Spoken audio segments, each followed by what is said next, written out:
دیا اور آپ کے دل کو باہر نکال لیا۔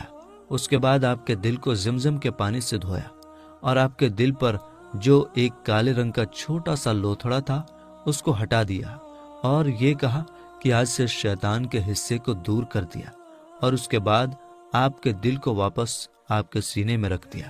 دوستو، ادھر یہ دیکھ کر آپ کے ساتھ کھیل رہے بچے گھبرا گئے کہ آپ کو کیا ہو گیا، اس لیے وہ دوڑے دوڑے دائی حلیمہ کے پاس پہنچ گئے اور کہنے لگے کہ محمد کا کسی نے قتل کر دیا ہے۔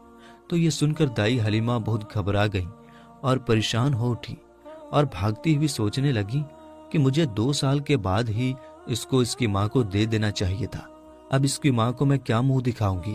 یہ سوچتے ہوئے دائی حلیمہ بھاگتی ہوئی آپ تک پہنچی تو حلیمہ نے دیکھا کہ آپ کے جسم کا رنگ بدلا ہوا ہے، مگر تھوڑی دیر کے بعد آپ کو ہوش آ گیا۔ یہ دیکھ کر حلیمہ کی جان میں جان آئی اور کہنے لگی اب اس کو اور نہیں رکھوں گی اپنے پاس۔ اس کے بعد دائی حلیمہ مکہ پہنچی اور پیغمبر محمد صلی اللہ تعالی علیہ وسلم کو حضرت آمنہ کے حوالے کر دیا۔ دوستو، اس کے بعد 4 سال کی عمر کے بعد آپ اپنی ماں حضرت آمنہ کے پاس رہنے لگے۔ اس کے بعد زندگی کے دن بیتتے چلے گئے۔ سن 575 یا 576 میں جب آپ کی عمر 5 اور 6 سال کے بیچ ہوئی، تب آپ اپنی ماں حضرت آمنہ کے ساتھ اور اپنے دادا عبد المطلب کے ساتھ مدینہ کی طرف نکلے۔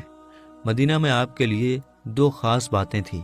ایک تو یہ کہ مدینہ میں آپ کے والد حضرت عبداللہ کی قبر مبارک تھی، اور دوسری بات یہ تھی کہ مدینہ میں آپ کے دادا عبد المطلب کا ننھال بھی تھا۔ دوستو، اس زمانے میں سفر 1 مہینے یا 1.5 مہینے کا ہوا کرتا تھا، اس لیے آپ کا یہ سفر بھی تقریباً مہینے بھر کا تھا۔ 1 مہینے کے بعد جب آپ پلٹ کر واپس مکہ کی طرف آ رہے تھے تو آپ کی زندگی میں جو واقعہ پیش آیا اسے دیکھ کر آپ کے دادا عبد المطلب بھی رونے لگے۔ اللہ کے پیغمبر حضرت محمد صلی اللہ تعالی علیہ وسلم کو اپنے بچپن کی عمر میں ہی آپ کو دوسرا بڑا جھٹکا لگا اور اللہ نے آپ کو ایک اور آزمائش میں ڈال دیا۔ دوستو، ہوا یہ کہ آپ جب 1 مہینے کے بعد مدینہ سے واپس مکہ آ رہے تھے تو راستے میں ہی آپ کے والدہ حضرت آمنہ کی طبیعت بگڑ گئی اور وہ بری طرح سے بیمار پڑ گئیں، اور اس کے بعد ان کا انتقال ہو گیا۔ مکہ اور مدینہ کے بیچ